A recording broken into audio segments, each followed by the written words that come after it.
नमस्कार, जय हिंद साथियों। मैं अभय भारद्वाज आप सभी का भारद्वाज इन्फोटेक के इस यूट्यूब चैनल में हार्दिक स्वागत है। आज मैं आप सभी के बीच में पुनः एक नए वीडियो के साथ उपस्थित हूँ। मैं अभय भारद्वाज आप सभी को बताने जा रहा हूँ मैथमेटिकल एंड स्टैटिस्टिकल फंक्शन के बारे में कि एमएस एक्सेल में मैथमेटिकल एंड स्टैटिस्टिकल फंक्शन का यूज कैसे किया जाता है। दैट मीन्स सम फंक्शन क्या है, एवरेज फंक्शन क्या है, मैक्स, मीन, काउंट, काउंटर, ये फंक्शन क्या होते हैं, इसके प्रयोग कैसे करते हैं, इस चीज को मैं डिटेल पूर्वक आपको बताऊंगा और स्क्रीन पर करके भी दिखाऊंगा।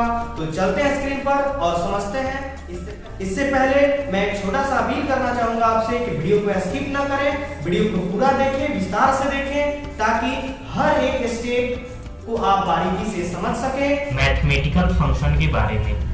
तो इसके लिए सबसे पहले हम एमएस एक्सेल प्रोग्राम को ओपन करते हैं। सबसे पहले विंडो के साथ आर दबा के रन प्रोग्राम खोलते हैं। रन में लिखते हैं एक्सेल, EXCEL, एक्सेल लिख करके इंटर करते हैं तो एमएस एक्सेल प्रोग्राम ओपन होता है। जब एमएस एक्सेल प्रोग्राम ओपन होगा तो इसका अपीयरेंस जैसे आप स्क्रीन पर देख रहे हैं ऐसा ही कुछ मौजूद होता है।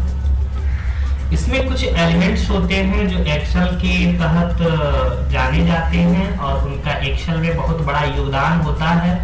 जैसे कि आप यहाँ देख सकते हैं शीट 1, शीट 2, शीट 3 जैसे बातें लिखी हुई हैं। इसे हम शीट टैब कहते हैं। यहाँ A1 लिखा हुआ है जिसे हम नेम बॉक्स कहते हैं। ये FX करके है जो एक ये सफेद पट्टी यहाँ पे देखने को मिल रहा है, इसे हम फॉर्मूला बार कहते हैं। तो नेम बॉक्स क्या होता है, जैसे कि अभी मेरा कर्सर C कॉलम में है और 4 नंबर रो में है तो C4 ये होता है सेल रेंज। सेल रेंज को ही प्रेजेंट करना, डिस्प्ले करना इस नेम बॉक्स का कार्य है।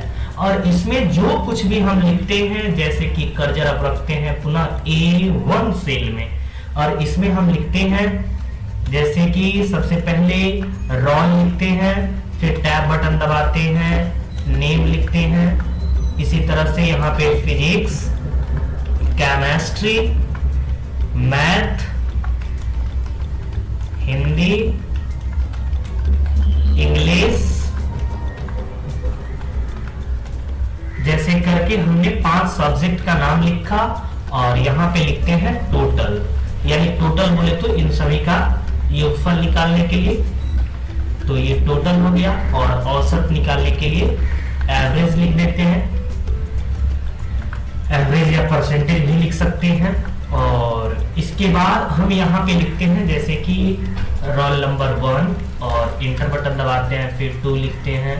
तो 2 अंक लिखने के बाद इन दोनों को हम सिलेक्ट करते हैं यहाँ से और इस कॉर्नर पे ले जाएंगे तो एक पतला प्लस के जैसा साइन बनेगा और माउस बटन दबा करके बायां वाला क्लिक इसको ड्रैग करेंगे। माउस बटन को दबा के खींचने की प्रक्रिया को ही ड्रैग कहते हैं। तो इसको हम ड्रैग करते हैं और इसी के साथ बस 5 रिकॉर्ड हम बना लेते हैं आपको समझाने के लिए।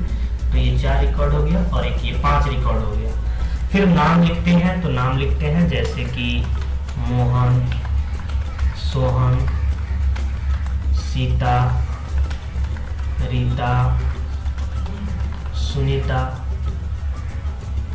और फिर यहाँ पे अंक डालते हैं, प्रत्येक सब्जेक्ट्स के नाम डालते हैं, कितना कितना अंक की प्राप्ति हुई सब्जेक्ट्स के नाम में हम भरेंगे मार्क्स को। तो इसी तरह से ये फिजिक्स हो गया। अगर हम इतना दूर को सिलेक्ट करके भरेंगे तो इसमें क्या बेनिफिट्स होगा आप गौर करेंगे और कमेंट सेक्शन में बताएंगे कि सिलेक्ट करके हम कोई अंक डाल रहे हैं तो इससे हमें क्या बेनिफिट्स मिल रहा है। आपके कमेंट का इंतजार है मुझे, आप कमेंट करके जरूर बताएंगे कि इसमें आपने क्या स्पेशल देखा ये सिलेक्ट करके रिकॉर्ड एंट्री करने में, मार्क्स को एंट्री करने में, और क्या पहले था और अभी क्या डिफरेंट है। तो ये बात आप कमेंट सेक्शन में जरूर बताएंगे। और इसी के साथ मेरा ये अंक कंप्लीट हुआ, मैंने सभी सब्जेक्ट्स में मार्क्स को भर दिया। अब बारी आती है टोटल निकालने का। तो टोटल यहाँ पे हम सम फंक्शन का यूज करके निकालेंगे। सबसे पहले एक्सेल में कोई भी फंक्शन का प्रयोग करना होता है तो इक्वल का साइन देते हैं। थोड़ा सा हम जूम कर देते हैं जिससे कि आपको काफी आसानी से समझ में आ सके और थोड़ा सा फॉन्ट साइज भी आपको बड़ा बड़ा दिखाई दे। तो यहाँ पे हम टोटल निकालते हैं, बोले तो मोहन का। तो इसके लिए हम लिखते हैं सबसे पहले इक्वल और सम देते हैं सम, और इसी को हम बोलते हैं फंक्शन। तो एक सिंगल ब्रैकेट पहले ओपन वाला देते हैं और फिर लिखते हैं हमें कहां से कहां तक जोड़ना है। तो एक तो प्रक्रिया है कि आप यहां से सिलेक्ट करके भी और ये ब्रैकेट बंद करके इंटर कर देंगे, फिर भी टोटल निकल जाएगा। तो ये पहला स्टेप हो गया। दूसरा स्टेप के बारे में हम बात करें तो इसे आप लिख भी सकते हैं, जैसे कि इक्वल सम ब्रैकेट कहां से कहां तक जोड़ना है। तो ये आप कर्सर देख रहे हैं जैसे कि C2, ये 45 जो अंक है ये C2 सेल में पड़ रहा है, तो C2 से हमें जोड़ना है। तो C2 और क्लोन दे करके और G2, तो G2 और ब्रैकेट बंद कर देंगे, निकल जाएगा। तो ये स्टेप 2 हो गया। स्टेप 3 की अगर हम बात करें तो बेहद ही आसान तरीका में है ये भी। Equal C2 plus D2 plus E2 plus F2 plus G2 ऐसे लिखेंगे और एंटर करेंगे, फिर भी टोटल निकल जाएगा। और सबसे आसान और स्मार्ट तरीका कि एक को इसे सिलेक्ट करेंगे और एक एक्स्ट्रा सेल सिलेक्ट करेंगे जिसमें हमें टोटल चाहिए। और ये ऑटो सम होम टैब में भी ये विकल्प मौजूद होता है ऑटो सम नाम का, और यहाँ फॉर्मूला टैब में भी मौजूद होता है ऑटो सम का। तो यहाँ दोनों विकल्प में कहीं से भी आप क्लिक करके ऑटो सम का प्रयोग कर सकते हैं। और पांचवें स्टेप की अगर हम बात करें और सबसे लोकप्रिय के तौर पे और कम समय में अल्ट के साथ इक्वल दबाते हैं, बोले तो ये भी ऑटो सम का ही शॉर्टकट की है, अल्ट प्लस इक्वल। तो इस शॉर्टकट की के सारे भी हम प्रयोग कर सकते हैं। तो यहाँ पे है कि एक हुआ और यहाँ पे कर्सर रख करके ड्रैग कर सकते हैं, तो ये सबका टोटल निकल जाएगा। एक और भी स्मार्ट तरीके बताएं आपको।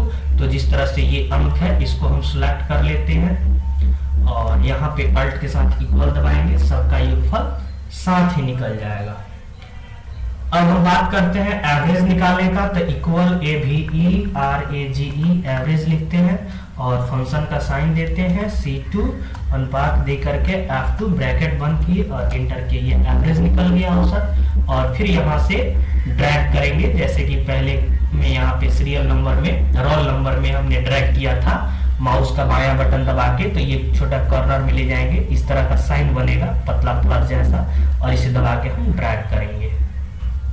तो ये आप देख सकते हैं सब में परसेंटेज निकल गया है। जैसे कि मैंने यहाँ पे लिखा था इक्वल, ये फॉर्मूला बार पे आप देख सकते हैं इक्वल एवरेज C2 अनुपात दे करके F2 तक लिखा हुआ है फंक्शन में, और यहाँ ये अपने आप अपडेट हो गया है, C3 अनुपात F3 आया हुआ है और इसमें C4 अनुपात F4, यानी अपने आप ये सेल रेंज, इसको C2 F2 ये जो भी आपको देखने को मिल रहा है इसे हम सेल रेंज के नाम से जानते हैं। बार बार इस चीज को इसलिए रिपीट कर रहे हैं क्योंकि एक्सेल में सेल रेंज का बहुत बड़ा योगदान होता है। सीधा शब्दों में जाने ना तो बिना सेल रेंज का किसी भी प्रकार के फॉर्मूला का हम प्रयोग MS एक्सेल में नहीं कर सकते हैं, इसलिए बड़ा ही उपयोगी होता है। अब हम बात करते हैं मैक्स फंक्शन के बारे में।